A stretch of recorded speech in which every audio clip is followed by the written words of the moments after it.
You may be wondering, Mari, what kind of YouTube content do you watch? You would probably guess otome content, which actually I don't. My main YouTube interests are K-pop, amusement park history, and video essays. I like to do video editing and programming while listening to video essayists in the background. And when I spend 5 hours listening to these amazing people talk about their fandoms or history or whatever while mindlessly coding, I think, I want to be a video essayist too, despite the fact I am, as you all know, a fucking idiot. I had my very first video essay all ready to start researching. I still plan on making it, so I won't say what it was, but I'll tell you it involved Wizardous Heart and app revenue. So, with a vague outline of things I needed to know in order to come to conclusions, I went to one of these app revenue sites and started looking things up. I was super motivated for my video essay, I was jotting down notes like a good little aspiring video essayist, and then I saw something that totally caught me off guard.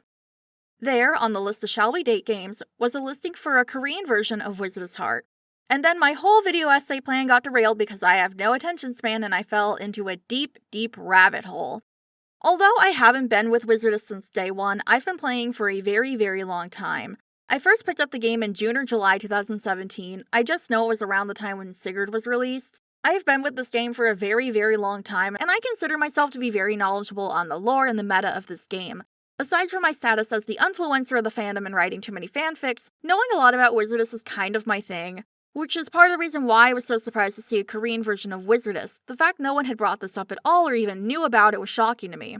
So before I tell you what knowledge we do have, I have a couple of disclaimers. 1. Although I could read some Hangul, I have no idea what it means unless it's like a loan word. I don't speak Korean. All of these articles I found have been machine translated, so heads up, the translation on these articles are not perfect.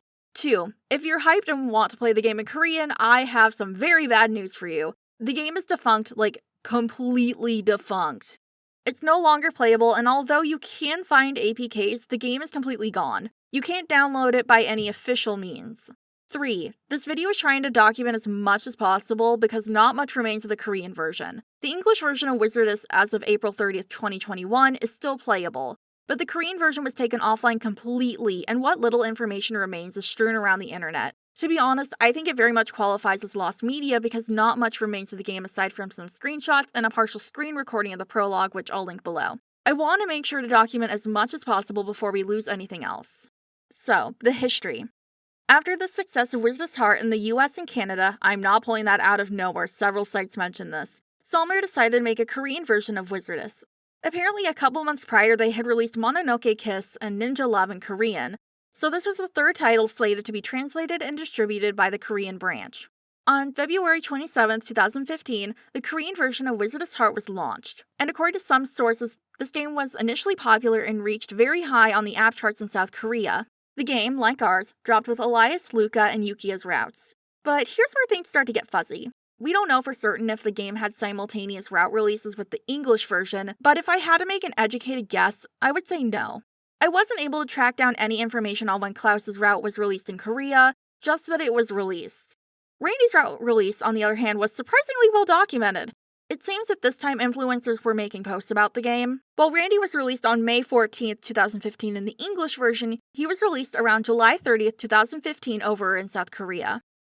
But what about other routes? Well, I wasn't able to find any screenshots or release information for any route past Randy.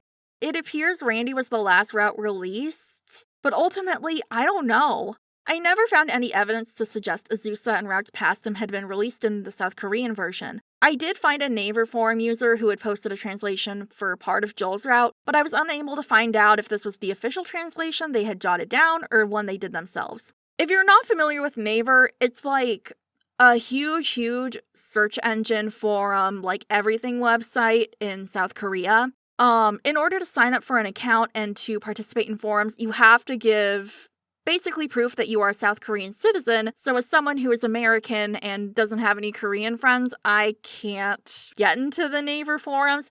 I can see the post titles and that there are posts, but unfortunately I'm not able to see what the posts are or what they contain, which definitely did hamper my research. So that's what's up with Joel's route, and I was able to find the fans talking about routes past Randy, but again, I don't know if this was because they were released in-game, or if they're just playing the English version, which, from what I've been able to tell, many people did switch over to the English version, so I can't say conclusively. So what events did the Korean version get? The only events I was able to find concrete evidence of were flirting time with him and the magic competition.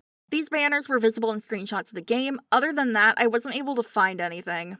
I can't say what happened to Shall We Date Korea. All their social media is no longer online and it was never archived, so the accounts are completely lost to time besides what the URLs were. What info we do have was presumably copy-pasted from these official sources. And according to those sites, in 2017, the Korean version announced that it would be terminating service. The reason given was that it was difficult to maintain the Korean version and thus would be taken offline. And the game proceeded to shutter its doors on September 25th, 2017. Shall We Date Korea is also defunct as of now, although I'm not sure when the whole Korean branch closed. So what now? What happened to the Korean fanbase? Some are still active, making their own wikis or relying on the English fan wiki. Users post translations and guides to routes. They're still active and simply moved over to the English version. The Korean version of Wizardess Heart was only here for a short time, but it made an impact on people. Not to mention with a small fandom like Wizardess, it's kind of comforting to me to know that there's more fans out there. Even if we have a language barrier, they're still out there and they love and appreciate the same game I do. There's comfort in knowing there's like-minded people in the world. And that's what I've found so far of the Korean version of Wizardess Heart. I know this was a fairly short video and there's not too much to discuss, but thanks for listening to me talk about this. I've been utterly fascinated by this whole discovery, and if I get any updates, I'll be sure to make a post about it or another video. I did reach out to some Korean fans on other social media sites that weren't Naver, who I think are bilingual, but as of now, I haven't heard back from any of them, so yeah. If I ever do and they permit it, I'll let you guys know what information I get from them. Until next time, guys, I'll see you all later.